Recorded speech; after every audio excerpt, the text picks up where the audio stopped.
Welcome everyone. My name is Ricardo Sueiras. I'm a developer advocate at AWS. I focus on open source and I've been working with open source for over 20 years. And one of the things that I love about working with open source builders is the fact that they come together to solve problems they have and create code to solve those problems, and they open source that.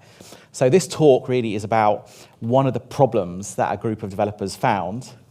And so I'm going to talk about that problem, and I hope you'll all be able to sort of walk away with a better understanding of this open source project called Apache Airflow, the problem space that it helps you solve. And we're going to do, I'm going to talk about the concepts, the key concepts you need to know and understand, and then I'm going to actually go into a code and actually show you how to actually build your first workflow, so that hopefully you can actually then use some of this stuff if it helps you solve some of your problems. So that's the talk. So if you think about organizations and as they start to think about how they use data, there's typically a number of different steps that organizations have to do to get data from where it is to the people in the organization that can make use of that data to get insights and provide value for their customers. You typically have to be able to kind of find it, retrieve it, store it. You then have to clean it, you might have to filter it, you might have to combine it. And then obviously you then have to potentially put it somewhere in a data warehouse or a data lake. And you need to do that in the context of making sure that only those people that can have access to it can have access to it. So security needs to be kind of core to this. And in the past, organizations tended to do this very ad hoc. They would create cron jobs and do parts of this. And the problem is that as you scale your use of data, it's very, very difficult to actually manage that. And so what was really needed was a way to orchestrate those different tasks in a way that would allow you to kind of like automate those processes. And many organizations turn to commercial tools, and there are a number of commercial tools that can help you do that. But in 2014 at Airbnb, they were faced with the same problem. They had their data scientists wanting to have data. They were managing all these different silos manually, and so they created this open source project called Apache Airflow in order to automate and create those data pipelines so that they could quickly, easily, reliably, and at scale deliver data to those internal consumers. So that's what I'm going to talk about today, more about this project, which in 2019 actually went from an incubating project to a main project in Apache, and has since 2019 been used by thousands of customers, and the community is growing, and they're bringing and innovating the project forward. If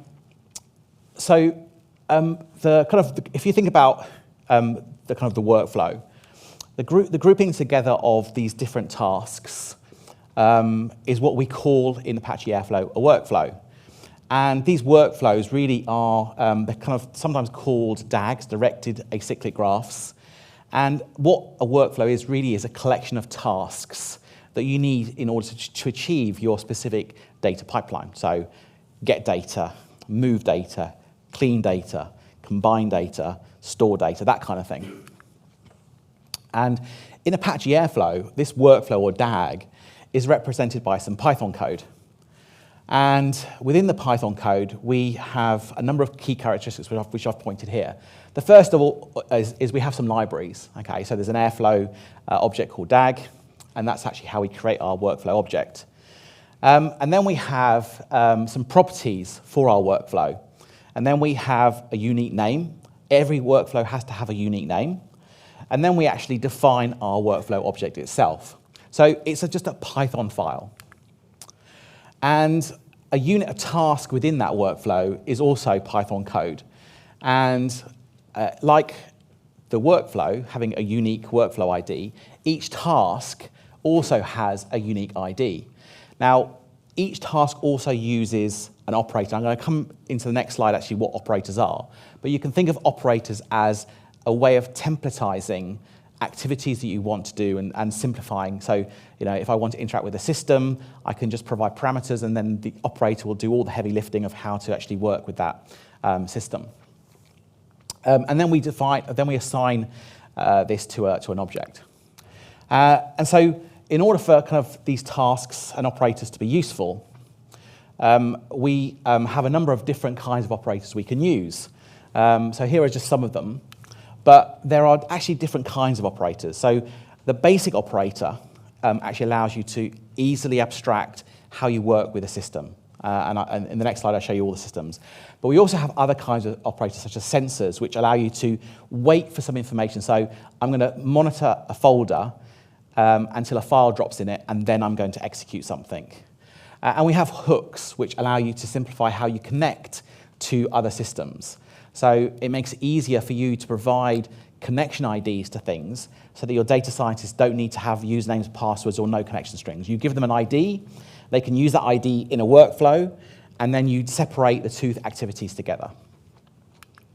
And over the years, the Apache Airflow community, as well as the actual core team, have developed a whole bunch of operators. And if you look at this list, the systems that you tend to need to integrate with will probably be on this list.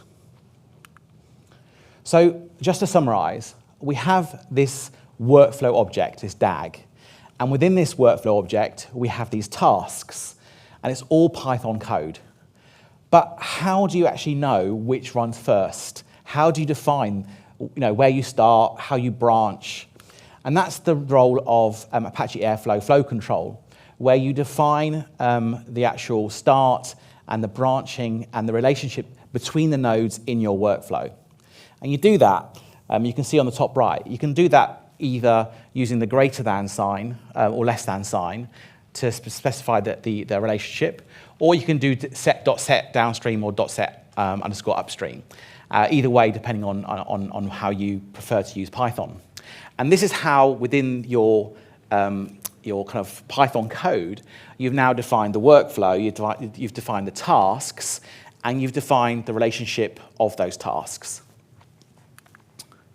So we've got our file now, we've defined our workflow. What next? So in Apache Airflow, we have this concept of a DAGs folder.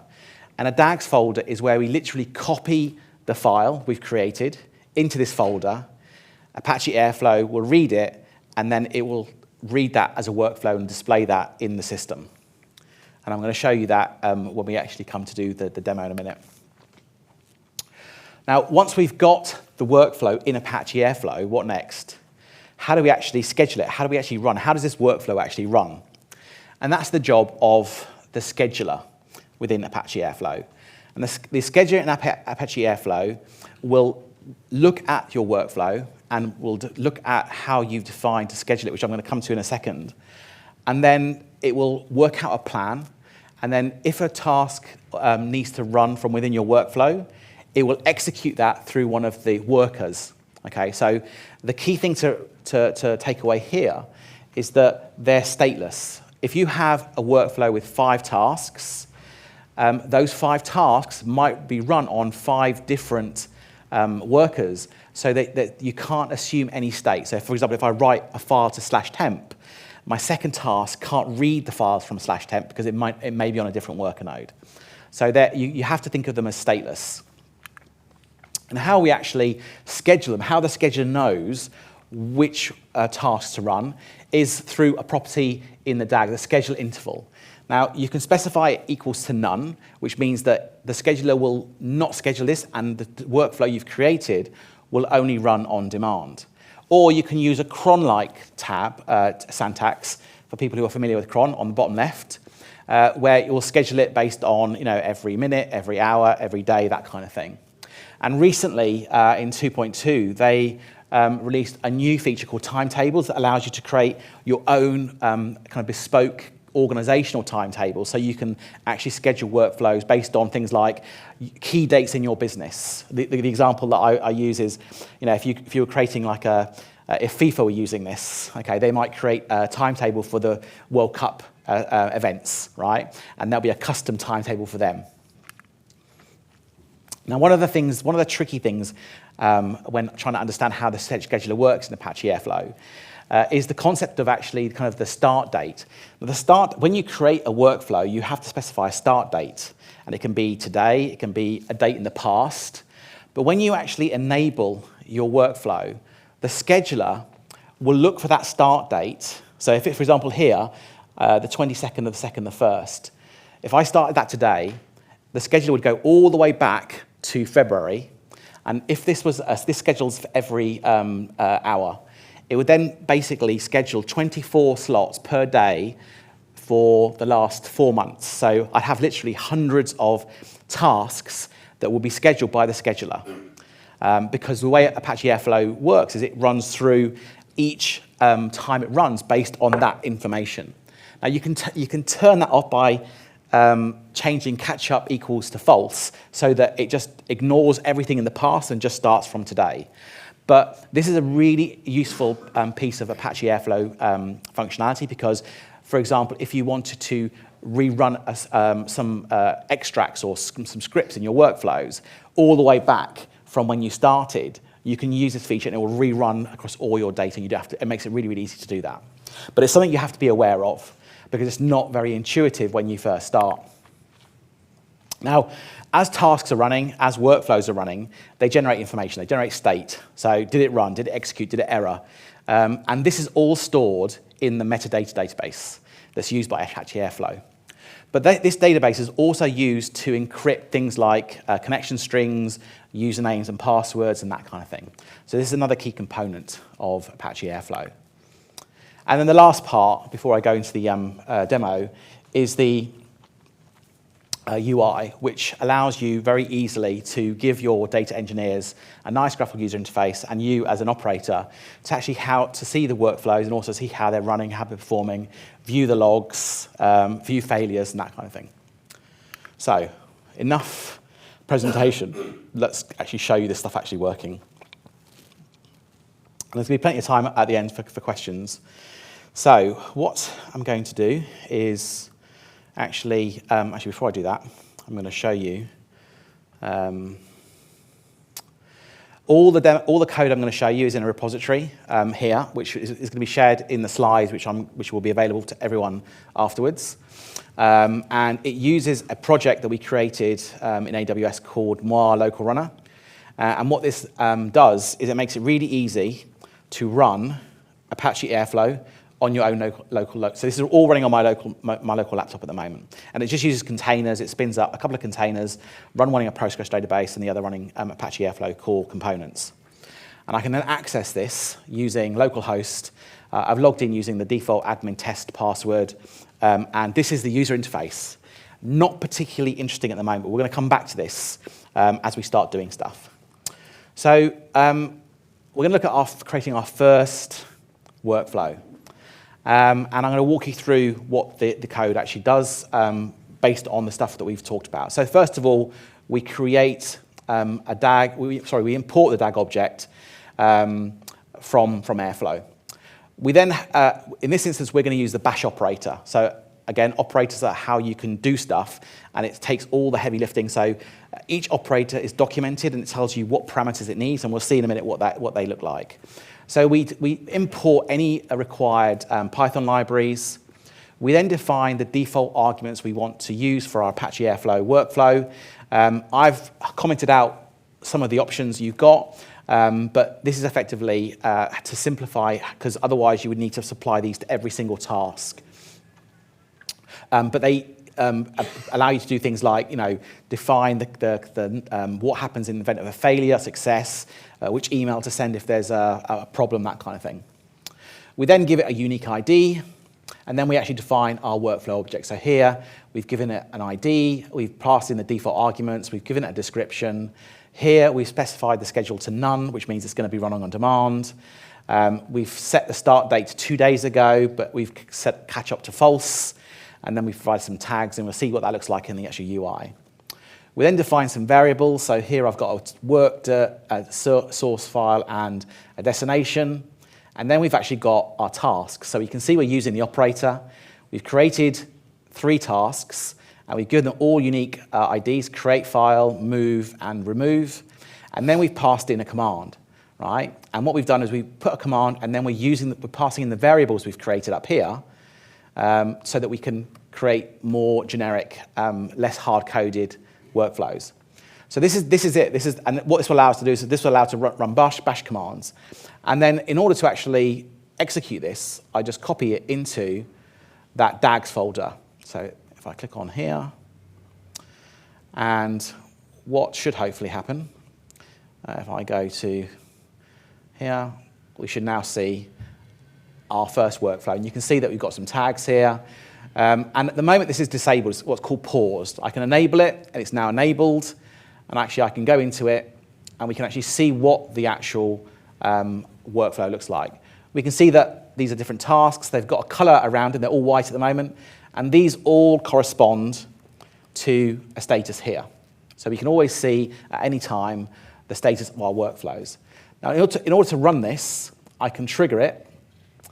Allows you to submit parameters if you want to do these. For example, create parameterized workflows, but I'm not going to do that in this instance. I kick it off, and now, hopefully, we can see it. That was very, very quick, but it went from bright green to dark green, and we can see here that dark green is success.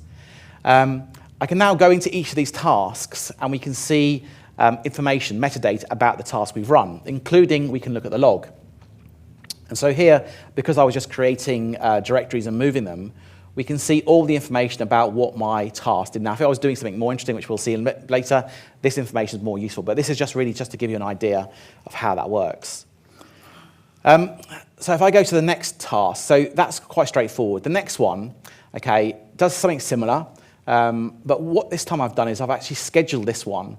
So I'm using a different bash command. I'm just echoing stuff. But this one I'm going to schedule every 2 minutes. So I'm going to copy this one into the DAGs folder.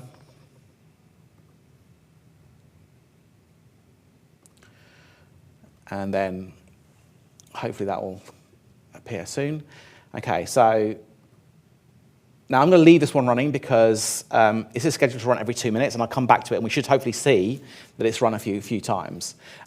One other thing is actually, when we look at the UI, as you have more complex workflows and as you run these, you can actually use the information within the UI to do things like how long the tasks took, how many task retries. You can see, for example, how long each specific task took in relation to the overall task. And you can also view the code, so you can actually view the code for them here as well. So the UI is actually very useful to help you understand how your workflows are. So now that that's a very kind of your basic one, let's actually do a proper workflow. Make sure time-wise I'm doing all right. Okay, so in this hypothetical situation, okay, what we want to do is we want to get data from the internet somewhere, and then we want to put it in our data warehouse. But the data is in 3 files, and we need to combine the data, clean it before we store it. So this is what our workflow looks like, okay, which is a kind of very typical simplified scenario of the different steps. And if I take a look at each of those specific steps and how we can use Apache operators to work on this, the first one is actually how to actually store or retrieve and copy the files. So here we're going to use Python operators and then the S3 sensor one. So the first one is going to copy the file from somewhere on the internet. The second one is going to wait for that file to be copied into the S3 folder before it's successful and then triggers the next part of the workflow. So once we've actually got that, we now want to ingest that file into our data lake. And so here we're going to use the Athena operator, which makes it super easy to ingest data into S3 using Athena. Once we've done that, we're going to actually, that's the same thing. So once we've done that, we're going to then, because we've got 3 separate files, we're going to merge those all, again, using Athena, using a SQL script. And then once we've done that, we're going to clean that. We're going to use Python. In this instance, the data we've got is movie data, and our cleaning data is going to strip all movies with the letter E, and so we should see at the end of it in our data warehouse, no movies with the letter E. And then finally, we actually want to copy this into our data warehouse, so we're going to use the S3 to Redshift operator. Again, I don't need to know anything about how to interact with Athena or Redshift because Apache Airflow is going to make this super easy. As you can see here, I just need to enter some specific information, and then we're good to go. So this is what we're going to end up building, and I'm going to show you the code now.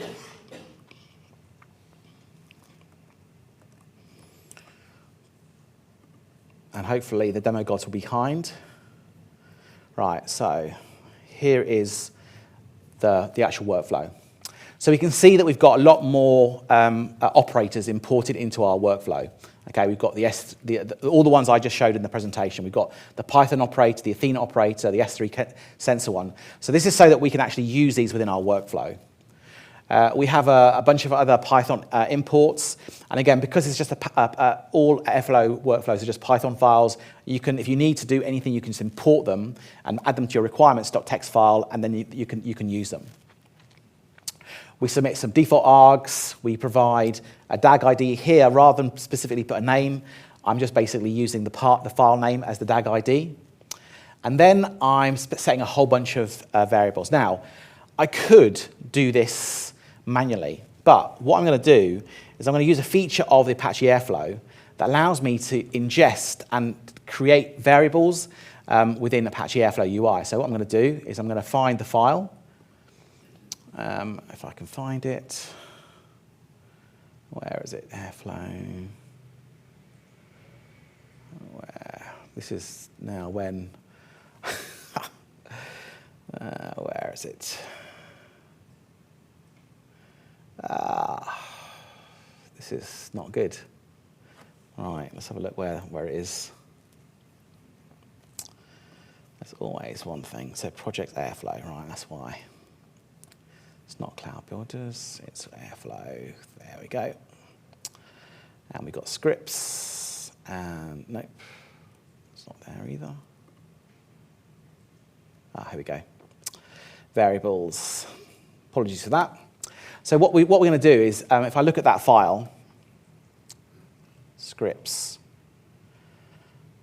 we can see it's just a JSON file. Okay, and this allows you to simplify how you can then automate the creation of your variables. So now I've imported them. These are now within the Apache Airflow UI, and my workflows can actually use these. So I've got that in my code here, and I'm using a thing here from Apache Airflow called variable that allows Airflow to actually access the metadatabase and access the variables in there. So now that I've got my variables, I've got a less hard-coded workflow.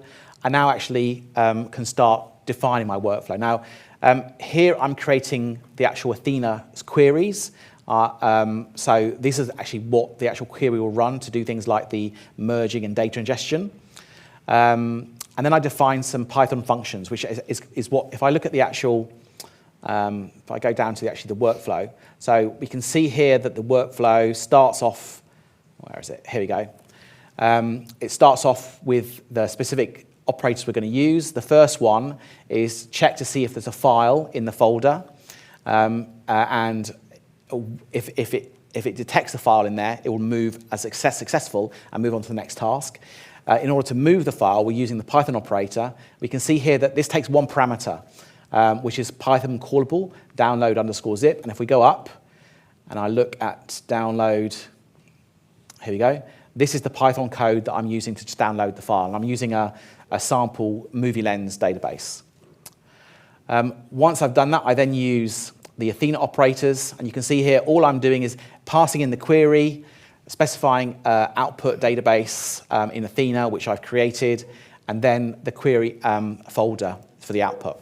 And that's so that I can then use that in subsequent tasks. So I've not had to know about Athena. All I've had to do is actually provide the Athena SQL.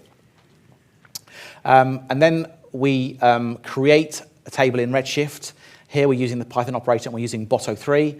So if I show you the code there, here we can see I'm just using Boto3. I'm doing Redshift data client, and then actually creating a table in Redshift. And then once I've done that, I'm doing the cleanup. The cleanup script, if I show you the cleanup script, it is this one here. So you can see all I'm doing is cycling through all the files in S3 and doing finding E and removing it. And then at the very end, we define the relationship between all those different tasks. So if I move this into, oh, come on, what's going on? Copy. Oh, it's not, why I don't like it. Okay, so we're going to come here. Hopefully not to take too long. Right, come on, where is it? Oh, here we go. If I open it up and we change to graph mode, we can see this is now a little bit more of a complicated workflow. We can enable it, and we can run it, and we should start seeing the workflow, if the demo gods are kind to us, start moving through all the different steps. So we can see that it's checked to make sure that the S3 bucket is, this is not good. This is not supposed to happen. So let's have a look at the log. We've got an error. And the error says, you must specify a region. Ah, yes. Okay, that I didn't realize that. But so, okay, in how these operators connect AWS is through these connection strings, and I have to specify a parameter, and it's called a region data EU West 1. I think that's what it's called. I've got it actually written down somewhere, just in case I forgot it. Our region name. There's always something that you forget. But this is actually quite good because actually I can show you now how you recover. So that should be all I need to do. So if I go back to here, this is quite common when you have a workflow that things fail. You don't want to rerun the whole workflow. So what I can do is I can just actually clear this particular workflow, and it's going to retry. Okay, so hopefully this time it's going to work. Let's see. It looks like it's working. It's not red this time. Yeah, I think that's okay. So I can clear the other ones now as well. And this is what typically happens, is as you're doing this, if you get a failure, you don't necessarily want to rerun your workflows. So that wasn't supposed to happen. That was a mistake on my part. But it's okay because it can show you. Now, this is going to take a few seconds. So I'm going to go back to see this other task, the scheduled task that we ran. We can see now that this has been running every 2 minutes, and we can see that it's run a number of times. And as your workflows are scheduled, you'll start to see these appear in different colors across the different kind of like the timeline. And we can look at, for example, the information here. We can see how long the tasks took and various other information that we might find useful in order to optimize and troubleshoot our workflows. So let's go back to here. How are we doing? So we're now joining the data. And this is sometimes takes the longest bit. But it's all working. Hey, we can actually look at now the logs in here. And we can see that for this particular task, we can see what query is run, the fact it's running, the fact it was successful, and how it's moved on. And that's it, we're done. It's worked. We're all good. So we can test this out now by, first of all, looking at the files in our data lake. We can see that we've got all the files that we've copied, and we've got the queries as well, the Athena queries, if we wanted to go and review them. But we can actually look at our Redshift table, and this is the table here. We should have a table now that's, we've got one table called movies. And if I run this query, we should hopefully return a list of movies, and they should have no letter E's in them. That's the idea. Let's see if this works. What's going on? Please, Wi-Fi, don't let me down. I'm not sure what's going on. Let me just stop that and try something different. Let's try. Go Query editor. Sometimes it times out, and I think because I did it a while ago. Let's try running that. Oh yeah. Let's do. I don't want to do that. Plus, let's select star from movie. Come on. What's the table called? Movie underscore demo. And we can see we've got the query. So this one is very hard to tell, but here we go. Father of the bride. We can see there's no E's there. Hat, it should be hate. Golden eye without the E's. So you can see that actually the thing worked. So that's the demo, so it worked. And that was like basically how to do a very, very simple workflow using Apache Airflow. So just to finish up, that was the demo. Now, Apache Airflow as a project is not static, okay? And the stuff I've showed you today is very kind of level 200. It's very kind of beginners, just so you can grasp the concept. But the community as a whole is doing a lot of work to evolve and accelerate innovation within the project in things such as improving optimization of how you run schedules in parallel, how you actually create workflows that are more closely appear and look like Python code, because at the moment, the code doesn't necessarily look very Python-like. And there's some really cool projects that are doing around that. There's a whole bunch of work coming out around improving the UI, and as well as how to better support asynchronous workflows, which you can do, but you need to think about how you do those. As a project, they're always looking for new contributors. And I've written a couple of blog posts about how I contribute to this project. And if you're looking for a project to contribute, Apache Airflow is one of the best ones, I think, because it's super welcoming and easy to get started. There's some links to the code that I showed, as well as the project. Okay, thank you.